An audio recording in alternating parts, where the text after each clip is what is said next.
Hello, my name's Pearce and I'm here at Denman, and as you can see in front of me here I've got a selection of little jars and bottles, and we are going to make a table decoration without using floral foam. And it's important when you're using glass like this is to make sure it's sparkling clean and you've got lovely clean fresh water, because it's really on display. I've got the bottles, they're all different shapes, sizes and heights, which is really important to give those lovely contrasts to the design. As you can see here, I've set out all the flowers and we're just using little bits and pieces and grasses, and most of it is garden foliage. I have bought the freesias and some lisianthus here, or the eustoma. The allium family is out now, and of course this is actually a chive flower. You can have it on your salads, but I'm going to put it in my design today. And also sage, which is again heavily scented, hopefully counteracting the smell of these little alliums, which are allium molly. So all we're doing is just building it up, as I say, all different textures and all different heights. Now all these flowers have been well conditioned and the stems stripped so that they will last a lot longer in the water. It's always important to cut the stems, even though you've just had them in water, cut them before you put them back again. And I'm just going to build up these arrangements with some grasses and some garden flowers. The grasses are beautiful at the moment, and the hedgerows. So I'm going to put alliums in some of these bottles, all different sizes. Again, don't forget to cut the ends.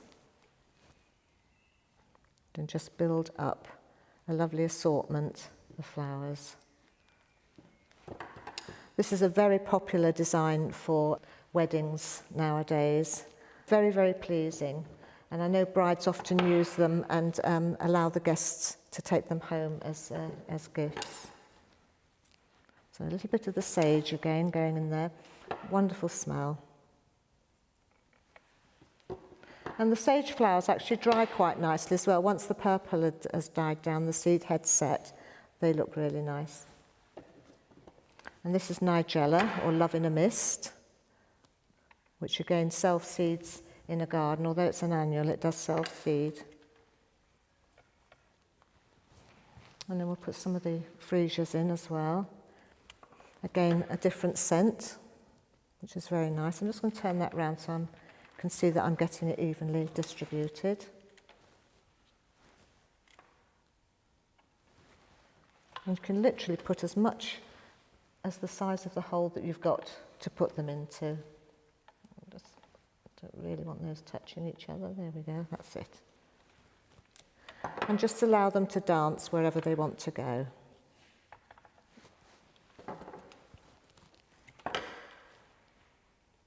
You can see already the effect of it developing.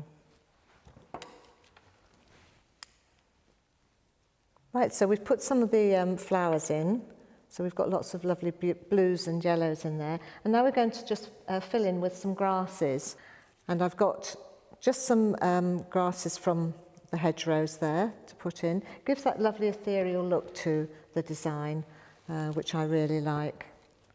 And again, we'll cut those. These will, of course, just run to seed, or they'll just dry in situ, so there's no need to worry about them at all.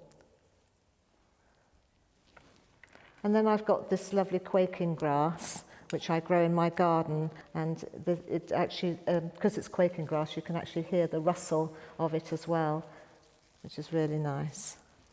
And again, these seed heads will grow, but beware where you throw your rubbish when you empty these jars, otherwise it will just seed all over your garden. So just put a few more of those in. So it's a lovely soft colourway we've got here, but I thought I would zing it up a little bit with this lovely little rose which I grow in my garden, and it's called Dublin Bay. And it's a climbing rose. And you'll see what a difference it makes just putting 3 roses into the design at the base of the containers. Sort of almost brings it to life again in a very different way. So I'll just finish off with just popping a few more bits in there.